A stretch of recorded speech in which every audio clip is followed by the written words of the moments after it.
What's up, rockers? So about a week ago I did a video tearing down the new Nintendo Switch Online N64 controller and comparing it back to its OG counterpart circa 25 years ago. If you've happened to miss that one, it's worth a watch and I'll leave a card in the upper right hand corner. Now, one of the questions I sought to answer is what elements of the new controller would be able to be compatible with the old one. However, it wasn't until after I hit publish that the big brain moment happened for me. Which is I was asking the wrong question entirely. You see, the big brain question is, how do I get the new controller to work on the OG console? Fortunately, the answer to that question didn't require too much effort, as an engineer by the name of Darthcloud quickly answered it with his Blue Retro project. Blue Retro is an ESP32 based project that allows you to connect wireless controllers to your retro consoles. So in this video, let's build a Blue Retro receiver, test it out, and see how it performs on the original N64 console with that new Nintendo Switch Online controller.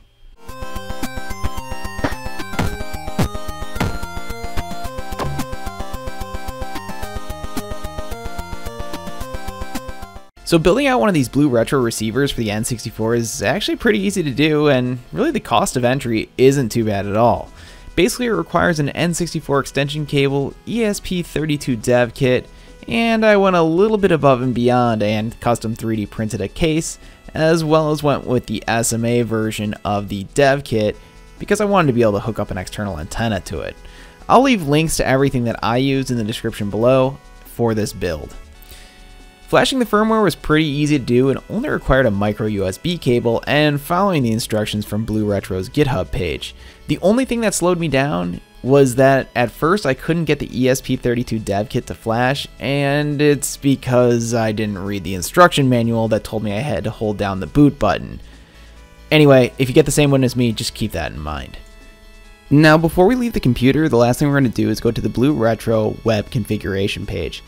This basically uses your Bluetooth off your computer to sync to the ESP32, and the last thing we're going to want to do here is enable the rumble feature, because of course we're going to want that too. With the firmware flash, next I chopped up my N64 extension cable and stripped back the ends and soldered them to the ESP32 dev board. The way the signals work on an N64 controller are pretty simple. The console supplies 3.3 volts and ground, as well as has a bi-directional data line, which is used to request the state of the controller and report it back to the console.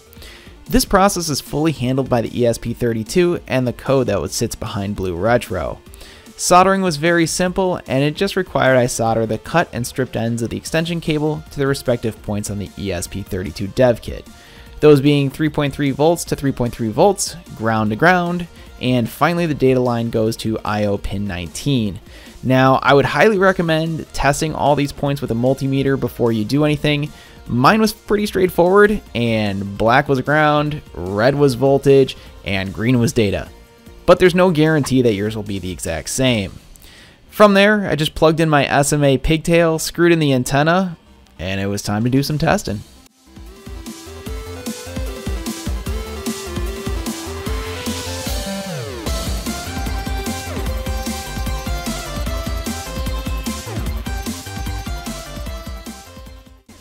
So when it came time to testing, I wanted to play a few games that I was extremely familiar with, and those two games are Mario 64 and Star Fox. Now, let's be clear, I'm not exactly a speedrunner or someone who's trying to put up some kind of record over here in Mario 64, but again, I'm familiar enough with the game and it has subtle enough movements where I thought it would be a really good test. And for the most part, I thought Mario handled and controlled very well, and I was able to perform a wide variety of moves, as well as some of the subtle movements that you need to as part of the game. Star Fox requires significantly less subtle movements, but hey, I was still able to execute perfectly and played through the game with really no issues at all. One thing that I want to mention is the rumble. In Star Fox, it was very pronounced and nice. I actually quite enjoyed it a lot. I thought it was really well executed, and the force feedback was awesome. But you know, at the end of the day, we're using a Bluetooth based controller, and inherent within Bluetooth will be some lag. Now, I want to state this up front. While playing the games, I didn't notice there being any lag. The console I was playing on was an Ultra 64 modded console, and I was running it through HDMI into an LCD TV. Now, of course, there will be inherent lag within that setup alone, but I guess what I'm trying to say is, even between that, and the Bluetooth controller, I didn't feel any lag. But just because I didn't feel any lag, I think I'd be remiss to not at least attempt to test if there was any. So here's what I did. I set my camera on my cell phone to high speed mode and I captured some footage side by side. And I'll let you be the judge in terms of how much latency there is here. Now there are some official numbers published, but they're clocking in at about 16 milliseconds with a regular Switch Pro controller, and candidly I'd expect the results here to be somewhat similar to that. Now to me this is the most important test we're about to go through, and this is the controller test. Obviously input lag is game changing, right? I mean, it can't have too much lag, but to me from a functionalities perspective this is the most important test. Now, what test we're currently looking at, this is actually an input test that was created all the way back in 2012. And we're going to jump ahead here, and the most important thing is this test right here. And what this will do is this will actually tell us how well the gate is working on here, and we can compare that to other things. So we're going to follow the instructions on the screen. We're going to go up and to the right, right, down and to the right, down, down left, left, up left, and back in the neutral position. Bingo. And that's going to tell us what our stick looks like. Now, here's what I'm going to tell you. Obviously, the gate is, clearly just like the old one, or the original. So, the gate shape is going to be pretty good. But if you look at the far right, what you can kind of see is the up, down, left, and right. And those numbers are okay, is what I would say. It's pretty good. I'm going to cycle ahead here. One result, and that's what an ideal stick should look like. So if it's brand new, you kind of max out at 85 on your left, down, up, and right. So you can see obviously we're pretty close to that. Now if I go ahead and scroll through a few of the other ones, these results aren't as good. I mean, really, to me the most important one is obviously the R result, which is right here, and of course what a new original analog stick would look like. So I'm going to do this test one more time just to kind of show you what it looked like on a normal controller, and yeah, go from there.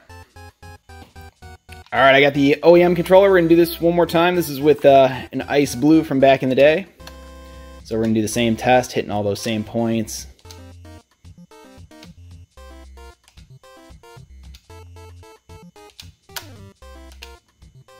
And you can see I got a much, much better result. Not, perfectly square on the gate, which might have been maybe just me just being a little bit off, but the values are really, really, really respectable. And honestly, the stick on this is really, really, really good. So that's why it's obviously my primary controller that I go to. But you can see over here, pretty good results compared to a brand new OEM. So yeah, this is a very important test, and honestly, in my opinion, this checks out pretty well. And I've got some other comparative results here for some of the other modern wireless controllers, and what I'll probably say is that this one fares the best out of those as well. So overall, what do I think about the Blue Retro project? Well, I gotta say it's actually really impressive, and talking some more to Darth Cloud, I'm really looking forward to the next version of this, as he's hoping to add memory card emulation to it as well. And while he has no plans of a standalone retail release anytime soon, the fact that this is so easy to build on your own makes it really accessible to a wide variety of people. Anyway, the scene is already finding great new ways to use this new Nintendo Switch Online N64 controller. And frankly, I think more ways will still be found here in the future. But anyway guys, I want to thank you so much for watching. If you enjoyed this video, make sure you check out that teardown video I had mentioned previously, or check out these videos here at the end, as I'm sure you're going to enjoy those too. Catch you for the next one here soon.